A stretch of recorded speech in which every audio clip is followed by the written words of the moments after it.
لشکر اسلام کے یہ دونوں جان باز نہ صرف یہ کہ حسن و جمال میں بے مثال تھے، بلکہ عقل و فرزانگی اور شجاعت و مردانگی میں بھی کوئی ان کا ثانی نہ تھا۔ یہ میدان جنگ میں چیتے کی طرح جھپٹتے اور شیر کی طرح دشمن کو دبوچتے، آن کی آن میں دشمنان اسلام کے کشتوں کے پشتے لگا دیے۔ قیصر روم کے نصرانی سپہ سالار نے جب انہیں اپنی صلیبی افواج پر عقابوں کی طرح جھپٹتے اور پلٹتے دیکھا تو دنگ رہ گیا، کیونکہ یہ شہر سواری، نیزہ بازی اور شمشیر زنی میں اپنی مثال آپ تھے۔ امیر المومنین حضرت عمر بن خطاب رضی اللہ تعالیٰ عنہ نے ان کے جرأت جسارت کی بنا پر انہیں ملک شام میں جہاد کرنے والے لشکر اسلام میں بھیج دیا، تو یہ میدان کارزار میں شجاعتوں اور بصارتوں کے نئے باب رقم کرنے لگے۔ ان کی جنگی چالوں اور حربی صلاحیتوں کی وجہ سے نصرانی سپہ سالار نے اپنے کمانڈروں اور سپاہیوں کو حکم دیا کہ کسی نہ کس طرح ان دونوں بھائیوں کو زندہ پکڑ لیا جائے، کیونکہ ان کی گرفتاری سے مسلمانوں کی کمر ٹوٹ جائے گی اور وہ کسی بھی مارکے میں کامیاب نہ ہو سکیں گے۔ چنانچہ نصرانی کمانڈروں نے اپنے سپہ سالاروں کے فرمان کے مطابق اپنی تمام تر توجہ انہیں زندہ گرفتار کرنے پر مرکوز کر دی، اور طویل جد و جہد کے بعد ایک کو شہید کرنے اور دوسرے کو زندہ گرفتار کرنے میں کامیاب ہو گئے۔ نصرانی سپہ سالار نے جب اس جان باز کو دیکھا تو اس کے حسن و جمال اور عظمت و استقلال کو دیکھ کر حیرت زدہ رہ گیا، کیونکہ اس نے ان کے متعلق جیسا سنا تھا اس سے بڑھ کر پایا۔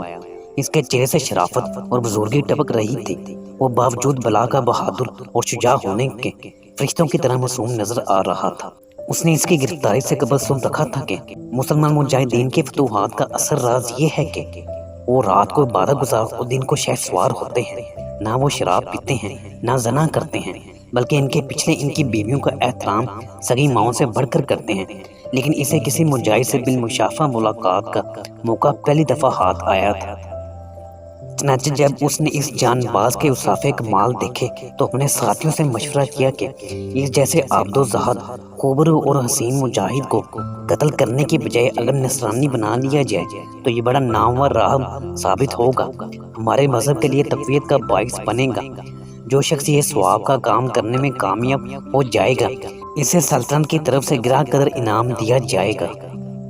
ہم خرما و ہم ثواب کے مصداق جب دربار کے پادری نے ثواب اور انعام کا اعلان سنا تو اس کے منہ میں پانی آ گیا۔ اس نے بادشاہ سے درخواست کی، اس مسلمان جان باز کو میرے سپرد کر دیا جائے، میں چند دنوں میں سے نصرانی بنا لینے کی ضمانت دیتا ہوں۔ جب بادشاہ نے اس سے اس پروگرام کی تفصیل پوچھی تو اس نے بتایا کہ بادشاہ سلامت، یہ عرب لوگ عورتوں کے رسیہ اور شوقین ہوتے ہیں۔ میرے پاس ایک نہایت حسین و جمیل بیٹی، جب میں نے وہ اس کے سامنے کر دی تو یہ چند دنوں میں ہمارا دین قبول کر لے گا۔ بادشاہ نے جب یہ بات سنی تو اس کی خوشی کی انتہا نہ رہی، اور اس نے اس مجاہد اسلام کو پادری کے گھر ٹھہرانے کا فرمان جاری کر دیا۔ چنانچہ پادری اس مجاہد کو خوشی خوشی اپنے گھر لے گیا اور اسے مہمان خانے میں بٹھا کر خود اندر چلا گیا۔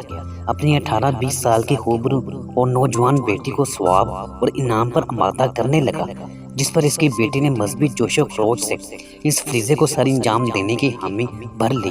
اس کی نوجوان بیٹی نہا دھو کر رزق برگ لباس زیب تن کر کے سر میں خوشبو، آنکھوں میں سرما اور گلے میں زیورات پہننے لگی۔ پادری نے اس عرصے میں شراب، کباب، پھل اور کھانا تیار کر لیا اور اپنی بیٹی کو مہمان کی ہر خواہش کی تکمیل کرنے کا حکم دے کر دروازہ بند کیا اور خود باہر چلا گیا۔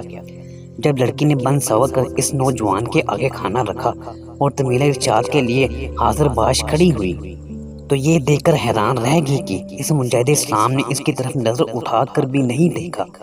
اس نے اپنی نگاہ نیچی کر لی اور پانی کے ساتھ وضو کر کے عبادت میں مصروف ہو گیا۔ اللہ نے اسے سریلی آواز اور خوش حالانی سے قرآن کی تلاوت کرنے کا موقع نصیب فرمایا تھا۔ جب اس نے میٹھی آواز سے قرآن پڑھنا شروع کیا تو اللہ نے اسے ایمان کی پختگی اور قلب کی سلامتی عطا کر دی۔ وہ حورِ تمثال اپنا پروگرام بھول کر تلاوت قرآن پر اس قدر فریفتہ ہوئی کہ وہ کھانا پلانا بھول گئی اور وہ مسلمان ہونے کا سوچنے لگی۔ جب اس حال میں 7واں دن گزرا تو لڑکی کا پیمانہ صبر لبریز ہو گیا اور وہ نوجوان کے قدموں میں بیٹھ گئی اور کہنے لگی، تجھے تیرے دین کا واسطہ دیتی ہوں، ذرا میری بات تو سن اور میری طرف دیکھ تو صحیح۔ اس نے کہا، اچھا بات کر، میں سن رہا ہوں۔ کہنے لگی، مجھے مذہب اسلام سے آگاہ کیجیے کہ وہ کیسا مذہب ہے اور اس میں داخل ہونے کا طریقہ کیا ہے۔ مجاہد اسلام نے اس کے سامنے اسلام کی خوبیاں بیان کی تو وہ مسلمان ہو گئی اور نماز کا طریقہ سیکھنے لگی۔ جب اس نے نماز سیکھ لی تو کہنے لگی، بندہ خدا، بے شک میں مسلمان ہو گئی ہوں، لیکن رہنا میں نے تیرے ساتھ ہی ہے۔ کیا مطلب؟ نوجوان نے گھبرا کر پوچھا۔ اس کا مطلب یہ ہے کہ مجھ سے نکاح کر لو۔ لڑکی نے دل کی بات کہہ دی۔ یہاں نکاح کیسے ہو سکتا ہے؟ نہ کوئی ولی نہ کوئی گواہ، جبکہ اسلام میں ولی اور گواہوں کے بغیر نکاح نہیں ہو سکتا۔ اگر تو یہاں سے رہائی کی کوئی تدبیر کرے تو ایسا ممکن ہے۔ یہ میری ذمہ داری ہے، میں یہ کام کر سکتی ہوں۔ چنانچہ اس نے اپنے باپ کو بلایا اور کہا، اے ابا جان، یہ مجاہد اسلام مجھ پر فریفتہ ہو گیا ہے اور اس کا دل نرم ہو گیا ہے۔ میں نے اسے نصرانیت قبول کرنے کی دعوت دی ہے، لیکن اس نے یہ عذر پیش کیا ہے کہ جس شہر میں میرا بھائی قتل ہوا ہو وہاں میں یہ کام کیسے کر سکتا ہوں؟ ہاں، اگر مجھے یہاں سے نکال کر کسی اور بستی میں رکھا جائے تو میرا دل قرار پکڑے گا، اور جب میرے دل سے میرے بھائی کے قتل کا غم دور ہوگا تو ممکن ہے کہ میں تمہارا مقصد پورا کر دوں۔ ابا جان، اگر آپ مجھے اس کے ساتھ دوسرے گاؤں بھیج دیں تو میں ضمانت دیتی ہوں کہ یہ ہمارے مذہب میں داخل ہو جائے گا۔ پادری نے جب نوجوان بیٹی کی یہ بات سنی تو پھولا نہ سمایا اور بڑی تیز سے سپہ کے پاس چلا گیا اور عرض کی، محترم، امید بر آئی ہے، لیکن اتنی سی کسر رہ گئی ہے کہ 2 دن صبر کر لیا جائے اور انہیں دوسرے گاؤں میں بھیج دیا جائے۔ سپہ سالار نے جب پادری کی زبانی تفصیل سنی تو بہت خوش ہوا۔ وہ اپنے مذہب کی ترویج و اشاعت کا بڑا متمنا تھا۔ اس کی سب سے بڑی خواہش یہ تھی کہ دین نصرانیت دنیا کا بڑا مذہب بن جائے۔ چنانچہ یہ جوڑا قریبی گاؤں میں چلا گیا، لیکن کیا مجال کہ اس نے دن کی روشنی یا رات کی تاریکی میں اسے ہاتھ بھی لگایا ہو۔ تنہائی میں غیر محرم مرد اور عورت کے درمیان تیسرا شیطان ہوتا ہے، لیکن مسلسل جہاد کرتے اور جان ہتھیلی پر رکھنے کی وجہ سے نوجوان کے ایمان میں اتنی قوت پیدا ہو چکی تھی کہ شیطان کو حملہ کرنے کی جرت نہ رہی۔ جب تیسرے دن کی رات ہوئی تو یہ دونوں عشاء کے بعد وہاں سے نکل پڑے اور ساری رات چلتے رہے۔ جب صبح صادق کا وقت ہوا تو دونوں راستے سے الگ ہو کر نماز کی تیاری کرنے لگے۔ ابھی یہ نماز ہی میں تھے کہ یکایک گھوڑوں کی ٹاپیں سنائی دی۔ نوجوان نے کہا، بندی خدا، ہم پکڑے گئے، یہ تو نصارہ کا دستہ ہے اور ہم پر چھاپا مارنا چاہتا ہے۔ ساری رات چلتے چلتے ہمارا گھوڑا بھی تھک گیا ہے۔ وہ کہنے لگی، افسوس تم ڈر رہے ہو اور خوف زدہ ہو گئے۔ اس نے جواب دیا، ہاں۔ وہ کہنے لگی، وہ بات کہاں گئی جو آپ نے مجھے اپنے رب کی قدرت کاملہ کے متعلق بیان کی تھی؟ آؤ ہم اللہ کے سامنے گریہ زاری کریں، شاید وہ ہماری سن لیں اور ہماری مدد فرمائے۔ اس نے کہا، ٹھیک ہے۔ چنانچہ دونوں نے بڑی آؤ زاری اور گریہ بکا سے دعا کرنی شروع کر دی۔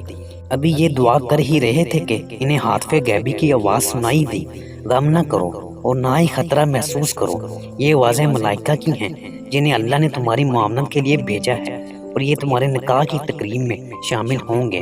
چنانچہ یہ اپنے گھوڑے پر چلتے رہے، صبح کو مدینہ پہنچ گئے۔ اس وقت امیر المومنین نماز فجر پڑھا رہے تھے۔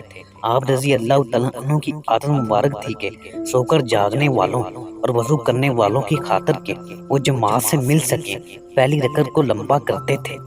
اس عرصے میں مسجد بھر جاتی، دوسری رکعت ہلکی پڑھتے۔ نماز فجر ادا ہوئی تو ان کی تقریب نکاح منعقد ہوئی اور یہ سلسلہ زواج میں منسلک ہو گئے۔